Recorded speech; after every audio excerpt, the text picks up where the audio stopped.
Look at India. In a world that lacks leadership globally, Asia has a lot of leadership locally. And Modi's win is huge. I was in India a couple months ago, and I was astonished at the biggest complaints that I heard domestically.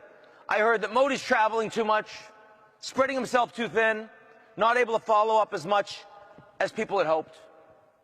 I also heard that Arun Jaitley, who is the extremely competent Minister of Industry, Communication, Commerce, and like 3 other things, because the Modi's actually consolidated what had been a 70-person cabinet, is working so hard that he looks sick and that they're worried about his health. I got to tell you, the idea that in India those would be your two biggest complaints is astonishing. Right? I mean, this is a country that never had leadership of a party, and now you have Modi that actually controls the BJP. This is a government that actually shows up for work.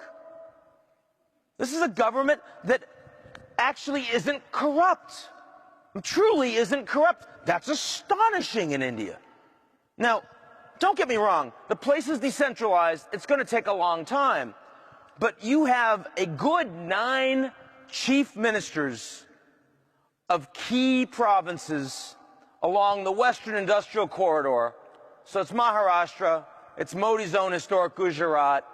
You look at Hyderabad, you look at Bangalore, and these are places that are aligned with Modi, and they are implementing policy, and they are going to take off. And that's exciting, because India has been such a disaster story for decades. So you look at major economies in Asia, and despite all of these geopolitical tensions, it actually looks pretty good in the near term. Now, I do believe that longer term, India's rise will make it very clear that it's the China-India conflict that we have to worry about, not China-Japan. Because the Japanese are not going to build a meaningful military. Their population is shrinking. They're not competing with the Chinese economy, and they won't be over the long term. They're at very different stages of development. They just hate each other historically.